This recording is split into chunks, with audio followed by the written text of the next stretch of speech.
अस्सलाम वालेकुम दोस्तों, मैं मोहम्मद शबाद अपने वीला के साथ खिदमत में हाजिर। मेरी आप दोस्तों खास तक जिन दोस्तों अभी तक मेरे चैनल को सब्सक्राइब नहीं किया, पहले सब्सक्राइब करें, लाइक करें, दोस्तों में शेयर करें और बेल आइकन तो लाजमी दबाइए ताकि बर वक्त मेरा वीला आप तक पहुंच सके। दुनिया के अंदर मुख्तलिफ किस्म के इंडिकेटर्स होते हैं जिसके बिना पे मुल्कों की रैंकिंग्स होती हैं, मुल्कों को कैटेगराइज किया जाता है। कभी ह्यूमन डेवलपमेंट इंडेक्स के नाम के ऊपर, कभी जो स्पोर्ट्स अचीवमेंट्स होती हैं आपकी उसके नाम के ऊपर कि कितने आपने गोल्ड मेडल अचीव किए हैं, कितने आपने कांसी के तक में या सिल्वर तक में जो है वो आपने अचीव किए हैं, ये जीते हैं आप। इसी तरह कभी रिसर्च पब्लिकेशन जो है उसकी बेस के ऊपर रैंकिंग होती है। तो आज हम दुनिया की वो 10 बेहतरीन यूनिवर्सिटी जो हैं उनको देखते हैं कि वो कौन कौन सी हैं, क्योंकि क्यूएस वर्ल्ड यूनिवर्सिटी 2026 की रैंकिंग जो है उसकी रिपोर्ट पब्लिश होगी और उसके मुताबिक MIT जो है इसको दुनिया की नंबर 1 यूनिवर्सिटी करार दिया गया और ये 14वीं दफा ऐसा हुआ है कि ये यूनिवर्सिटी मुसलसल नंबर 1 जो है आती आ रही है। उसकी वजह यह है कि इसके अंदर जो टेक्नोलॉजी, साइंस और इनोवेशन है इसका कोई मुकाबला नहीं। अब नंबर 1 है तो जाहिर बात है कोई ना कोई इसकी यूनिक ऐसी बात होगी कि जो बाकी दुनिया की यूनिवर्सिटी जो है इसको टक्कर नहीं दे पा रही।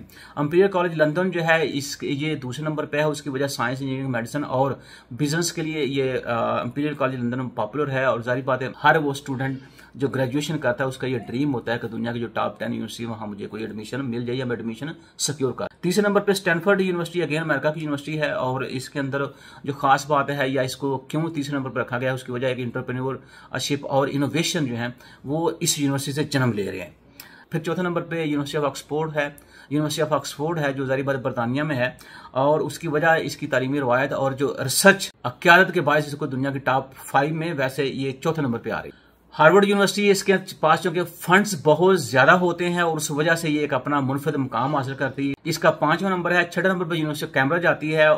उसकी वजह एक ये है कि ये वही यूनिवर्सिटी है जहां आइजक न्यूटन, डार्विन जैसे अजीम साइंसदान जो थे उनकी ये दरसगाह रहा है। और कैम्ब्रिज जो है मुसलसल अपनी ये पोजीशन मेंटेन करती आ रही है। मुझे बड़े बड़े फख्र से ये फख्र हो रहा है ये बताते हुए कि मैं भी कैम्ब्रिज का डिपार्टमेंट ऑफ लैंड इकोनॉमी का पार्ट हूं और मैं भी अपना जितना मुझसे हो सकता है मैं अपना हिस्सा रिसर्च के थ्रू इसकी इंप्रूवमेंट में या रिसर्च कंट्रीब्यूशन में डाल के कैम्ब्रिज के में कंट्रीब्यूट कर रहा हूं। 6ठे नंबर पे ZTH ज्यूरिख स्विट्जरलैंड की यूनिवर्सिटी है और इसके अंदर कहा जा रहा है कि रोबोटिक टेक्नोलॉजी जो है और AI ये सारी एजुकेशन जो है वो यहाँ से पैदा हो रही है या दुनिया तक पहुंच रही है। उसके बाद जनाब नंबर आता है नेशनल यूनिवर्सिटी ऑफ सिंगापुर का। इस यूनिवर्सिटी को इसलिए भी कहा जाता है क्योंकि ये वेस्ट और ईस्ट जो है इन यूनिवर्सिटी को मिलाने के लिए पुल का किरदार अदा करती है। उसके बाद यूनिवर्सिटी कॉलेज लंदन है और ये भी बरतानिया में है और ये तकरीबन 9वीं पोजीशन जो है ये अपनी मेंटेन कर पाया। उसकी वजह यह है कि यहाँ बड़ी म्यार की रिसर्च होती है जिसकी वजह से इस यूनिवर्सिटी को तकरीबन 9वें नंबर पर रखा गया है इस टॉप 10 की लिस्ट के अंदर। और जो सबसे आखिर में है वो फिर अमेरिका की यूनिवर्सिटी है, कैलिफोर्निया इंस्टीट्यूट ऑफ टेक्नोलॉजी। और इस यूनिवर्सिटी की सबसे बड़ी जो ताकत है वो खलाई साइंस और यहाँ पे दुनिया के सबसे ज्यादा जो नोबेल याफ्ता साइंसदान बैठते हैं। तो ये रैंकिंग जो है ये आपको अब गाइड करेगी कि आप कौन सी यूनिवर्सिटी जो है वहां पे आपको अप्लाई करना चाहिए और कौन सी यूनिवर्सिटी जो आपके एक्सेस से बाहर है। अनफॉर्चुनेटली पाकिस्तान की जो यूनिवर्सिटीज हैं मेरे ख्याल में अभी टॉप 100 में भी इस लिस्ट में नहीं पहुंची, लेकिन लोग हम काम कर रहे हैं और मैं दिली दुआ को हूं कि पाकिस्तान की यूनिवर्सिटी जो है मैं अपनी जिंदगी में टॉप 100 की या टॉप 50 की लिस्ट में देख पाऊं। और मुल्क के अंदर जो छोटी छोटी अचीवमेंट्स हैं वो उन अचीवमेंट्स को हमें सेलिब्रेट भी करना चाहिए, उनको मैं जो मुल्की इंतजामिया उसको मैं अप्रिशिएट भी करना चाहिए। अब देखा जाए तो पाकिस्तान के जो बरामदात हैं वो तकरीबन 16.40% उसमें इजाफा हुआ है और इसके साथ जो बरामदात का हुजम है वो तकरीबन $2.68 अरब तक पहुंच गया और ये मैं जुलाई की बात कर रहा हूँ। अब अगर इन थोड़ा सा बरामदात को आप डिसएग्रीगेट करें तो आपको अंदाजा होगा कि टेक्सटाइल जो है उसकी बरामदात में 32% इजाफा हुआ है जिसकी वजह से $1.67 करोड़ का हमें हुजम में इजाफा हुआ है। इसके साथ साथ रेडी गारमेंट्स, सूती धागा, कपड़े, नेटवेयर, बेडवेयर और टावल एक्सपोर्ट बढ़ी है। अब इसी तरह कैनवस तरपाल की बरामदात में कमी रिकॉर्ड की गई है। गजाई जनाज की बरामदात में तकरीबन 10.25% कमी हुई और हुजम $42.69 रिकॉर्ड किया गया है। अब हम देखा जाए जो हमारे पास जो प्लास्टिक मटेरियल, अद्वियात, ट्रांसपोर्ट के सामान की बरामदात में भी कमी आई है। तो एक तरफ देखा जाए तो हमारे यहाँ जो टेक्सटाइल है उसकी बरामदात में 32% इजाफा हुआ है और ओवरऑल देखा जाए तो तकरीबन 16.43% हमारी बरामदात में इजाफा हुआ है। लेकिन साथ साथ ये देखें कि हमारी बरामदात में कमी भी हो रही है। तो हमें क्या चाहिए कि हमें वो देखना चाहिए कि इंटरनेशनल मार्केट के अंदर हमारी जो प्रोडक्ट्स हैं जो हम एक्सपोर्ट कर रहे हैं उसके अंदर कौन सी कमी है कि जिसकी वजह हमारी बरामदात में कमी आ रही है। इंटरनेशनल मार्केट के कंपटीटर मौजूद हैं या उनकी कास्ट ऑफ प्रोडक्शन जारी बात है हमसे कम है तो उनकी प्राइसेस कम है या हमारी कास्ट ऑफ प्रोडक्शन ज्यादा है। तो हमें ये सारी चीजें जो वो देखनी चाहिए। मैंने पहले भी एक दफा कहा था कि पाकिस्तान दुनिया का वाहिद मुल्क है जहां कास्ट एफिशिएंसी के ऊपर काम नहीं हो रहा। तो हम अगर इंटरनेशनल मार्केट के अंदर कम्पीट नहीं कर पा रहे तो हमें अपनी कास्ट ऑफ प्रोडक्शन जो है उसके ऊपर काम करने की जरूरत है। तो रिपोर्ट के मुताबिक प्लास्टिक मटीरियल, अद्वियात और ट्रांसपोर्ट के सामान की बरामद में कमी आई है। पेट्रोलियम कोयले की बरामद में तकरीबन 23.37% कमी हुई है, जिसके बाद हुजम 4 करोड़ 88 लाख रुपए डॉलर रहा है।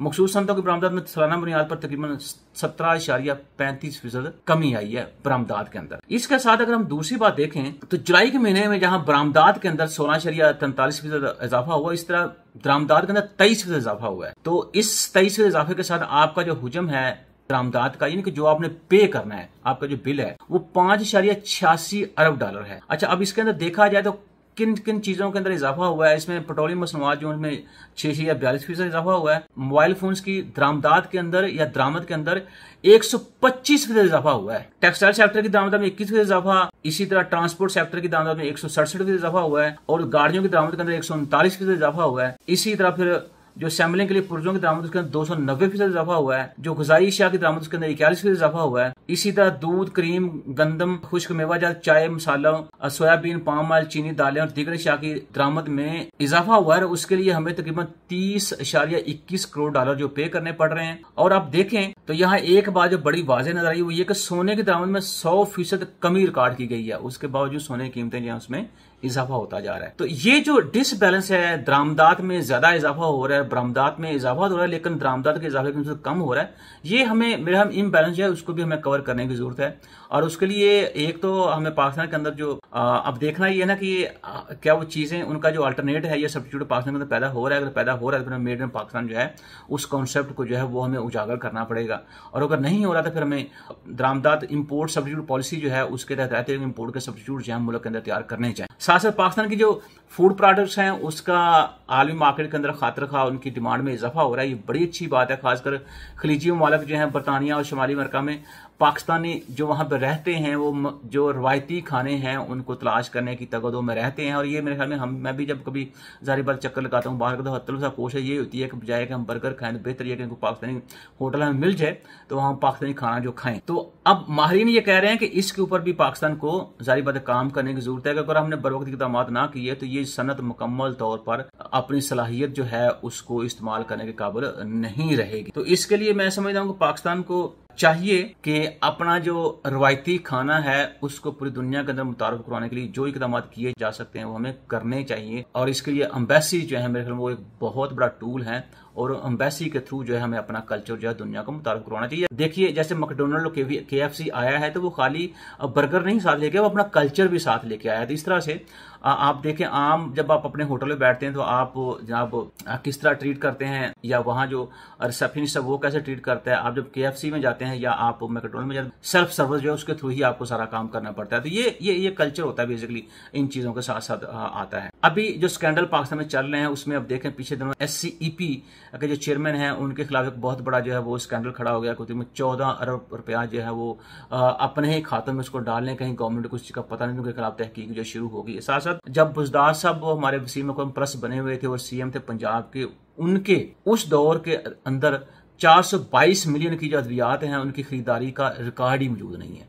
अब रिकॉर्ड होगा तो इन्वेस्टिगेशन होगी, तो अगर इन्वेस्टिगेशन हो रही है रिकॉर्ड ही नहीं है तो फिर कहां से चीजें जो है वो आप किसी को कसूरवार ठहराएंगे। पंजाब एम्प्लॉयज सोशल सिक्योरिटी की जांच में ऑडिट डिपार्टमेंट को जो रिकॉर्ड दिया गया है। अच्छा, अब ये सारी जो चीज हो रही है जब इतने बड़े बड़े घपले आप जनाब मारेंगे, इतने बड़े बड़े घपले जो हैं वो आप खा के उनको हजम करके डकार भी नहीं मारेंगे तो मुझे बताइए मुल्क कहां से तरक्की करे। ये वो मेरे ख्याल में पाकिस्तान के वो सुराग हैं जिनको हमें बंद करने की जरूरत है। कहने को हम कहते हैं करप्शन पाकिस्तान के अंदर बंद हो गई है। करप्शन जहाँ पे वाला आप देखिए वक्त के साथ साथ आपको पता चलेगा। मुझे अक्सर लोग कहते हैं जी PTI जो है बड़ी एक इनकलाबी जमात है तो आप ये बड़ा लोग काम करें। तो मैं उस वक्त भी ये कहता था कि आप वक्त के साथ साथ देखिएगा ये जितने इनकलाबी हैं ये जितने मासूम हैं ये आपको पता चलता जाएगा। तो वो चीज़ें आहिस्ता आहिस्ता बाहर आना शुरू हो गई। इसका मतलब ये नहीं है कि बाकी सारी जमातें उनके अंदर मासूम लोग बैठे हैं, वो भी जितना उनसे कुछ हो रहा है वो कर रहे हैं। अच्छा, आप पिछले जो 2 वर्ष हैं उसके आप एस्टिमेट्स देखें या आप फिगर्स देखें तो आपको पता चलेगा कि पाकिस्तान के अंदर पिछले 2 वर्षों में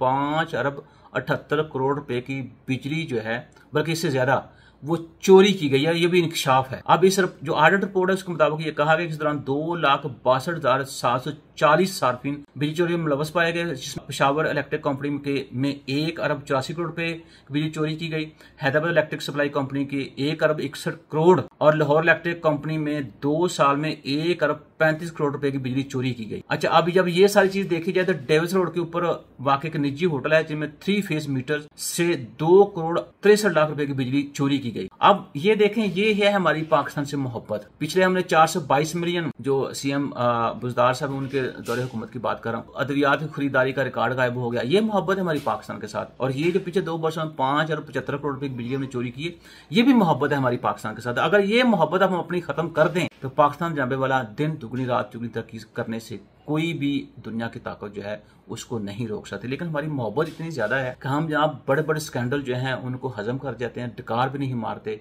और बड़े बड़े करप्शन के जो मेगा स्कैंडल्स हैं उनकी तरफ हमारा हाथ बढ़ता जा रहा है। शायद हम ये सोचते हैं कि मेरी एक दफा दिहाड़ी लग जाए, बाकी मुल्क के साथ जो होता है वो तो बात की बात है। लेकिन जी हम सुनते थे बोले आजकल आप सोशल मीडिया के ऊपर देखेंगे बच्चा पैदा होता है तो उसको एक बंदा माइक के ऊपर ये कह रहा है कि भाई साहब ये बताओ कि तुम पाकिस्तान में पैदा हुए हो, तो सबसे पहले कहता मुझे ये बताओ कि मेरा कर्जा कितना है। तो ये शुरू से हम सुनते आ रहे हैं कि हर वो बच्चा जो पैदा होता है उसके ऊपर लाखों रुपए का पाकिस्तान के अंदर कर्जा है जो उसने अदा करना है। तो भारत की रियासत उत्तर प्रदेश जो है वहां का हर शहरी जो है तकरीबन 1.25 लाख रुपए का मकरूज है, और भारतीय रियासत का कर्ज 5 साल में 6 लाख करोड़ से बढ़कर 19 लाख करोड़ हो गया। अच्छा, अब आ जाइए कि ये जो रियासत है इसकी आबादी 24 करोड़ तकरीबन पाकिस्तान जितनी आबादी है इसकी, और वहां तकरीबन 8 साल से जो योगी आदित्यनाथ जो है वो उसके सीएम है। अच्छा, अब ये देखें अगर ये सिचुएशन होना चाह रही, क्योंकि वो चाह रहे थे कि मैं अपनी रियासत को गुड गवर्नेंस के थ्रू बड़ा शाइन करूंगा, और ये मेरे ख्याल में आदित्यनाथ वज़ीर आला को नरेंद्र मोदी साहब जो थे गुड गवर्नेंस का महागुरु कहा करते थे। और जो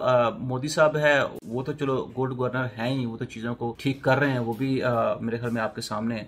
और ये महागुरु जो हैं उन्होंने क्या किया है कि उत्तर प्रदेश के हर शहरी को तकरीबन 1.25 लाख रुपए का मकरूज कर दिया है। हाँ, ये भी साथ कहा जा रहा है कि चूंकि इसकी आबादी पाकिस्तान की आबादी के तकरीबन करीब है, और अगर इसको हम एक आजाद रियासत बना दें, दुनिया का 5वां बड़ा मुल्क जो है वो उत्तर प्रदेश होगा अपनी आबादी के लिहाज से। तो अब देखिए कि ये जो कर्ज है या हर बंदा मकरूज हुआ है उसके अंदर जो फॉल्ट्स तरतीब दिए जा रहे हैं या जो फॉल्ट्स गिनवाए जा रहे हैं उसमें हुकूमती बद इंतजामिया है। वही बात जो हम बात कर रहे थे कि चीजों को गौर नहीं कर पा रहे सही वजह से, और जिसकी वजह से तकरीबन हर शहरी जो है वो 38,000 इंडियन रुपए का मकरूज है, और ये तकरीबन 1,23,000 रुपया पाकिस्तानी बनता है। तो मेरी दिली दुआ है कि जितने हुक्मरान हैं दुनिया के अंदर अल्लाह ताला की जात जो है उनको तौफीक दें कि वो अपनी आवाम जो है उनकी फलाह में इजाफा कर सके। पाकिस्तान जिंदाबाद।